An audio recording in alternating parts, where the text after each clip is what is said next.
G'day, it's fugitive Australian journalist Shane Dowling from the website kangaroocourtofaustralia.com. Now, Robodebt fraudster Kathryn Campbell is friends with National Anti-Corruption Commissioner Paul Brereton. So it raises the question, will Paul Brereton investigate Kathryn Campbell properly in relation to the crime she committed during Robodebt? Now, the reason they're friends is that they're both Major Generals of the Army Reserve. Kathryn Campbell finished up in the Army Reserve in 2021, or at least that's what Wikipedia says.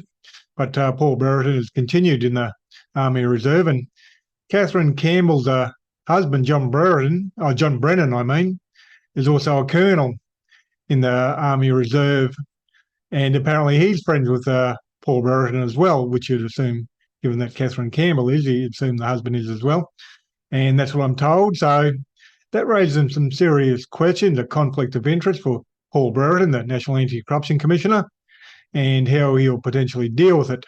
The bottom line is, given the National Anti-Corruption Commission has its hearings in private except for exceptional circumstances, and given that Robodebt Royal Commissioner sealed a section in relation to recommended criminal charges, you have to wonder if the NACC will sweep it under the carpet, because at the very least, the Royal Commission should have recommended Kathryn Campbell for giving for criminal charges for giving false evidence at the Robodebt Royal Commission. You'll see the New South Wales Anti-Corruption Commission recommended people for giving false evidence for criminal charges on a regular basis. I'll recommend the Director of Public Prosecution charge person X, Y, and Z for giving false evidence.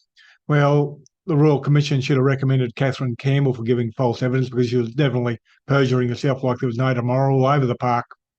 Now, I'll read you out this from the Australian newspaper in 2016. The title of the article is "From Desk Job to Calling the Shots." One of Australia's most senior public servants, who runs the Department of Human Services, including Centrelink's massive operations, and that's during the time of Robodebt, has been serving for 3 months as second in command of Australia's forces in the Middle East. Kathryn Campbell is a brigadier in the Army Reserve and was picked for the key operational role by Army Chief Angus Campbell. Now, the point is, she went to the Middle East for 3 months, right in the middle of Robodebt fraud scandal in 2016. And it shows how high up she was in the Army Reserve. It says there she's a brigadier in 2016, but she went on to be promoted to Major General. So she obviously had a lot of connections in the Army Reserve, and one of those connections would have been Paul Brereton, the National Anti-Corruption Commissioner. So that raises some major issues, not only for the National Anti-Corruption Commissioner, Paul Brereton. What's he do? Does he have a public hearing to predict the integrity of the National Anti-Corruption Commission so the public don't think it's swept under the carpet? And also for the Prime Minister. You know, it's his fault the National Anti-Corruption Commission is having most of its hearings, or virtually all of its hearings, in private. And ultimately, it's his decision whether to make public that sealed section of the Robodebt Royal Commission. He should make that public, at least in relation to the recommendations of Kathryn Campbell. Now, I published an article a couple of days ago on my website titled "Kathryn Campbell's Robodebt Lies on Video and Her Friendship with NACC Commissioner Paul Brereton." So if you visit my website, you'll see that there. There'll be a lot more information. There'll be links to a lot more information, so make sure you visit that. And I published an article a couple of weeks ago on the July 12th. Peter Dutton's puppet is National Anti-Corruption Commissioner, Deputy Commissioner Joel Hinchcliffe. Has the NACC already been corrupted?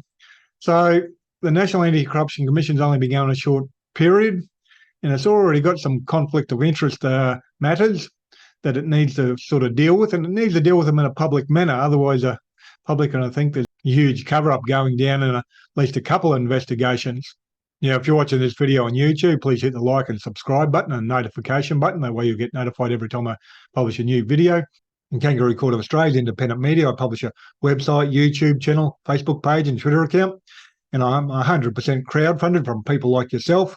And I'm reliant on donations to keep on publishing. So please support my Patreon account. You can donate any amount, $3, $5, $10, $15, $20, $30, $40, $50, whatever suits your budget. It all helps out. I currently have 282 patrons donating $1,745 a month, and I really need to double that to become financially viable, so please support that. And please share this video on Facebook and Twitter, etc. Thank you for your time and have a good day.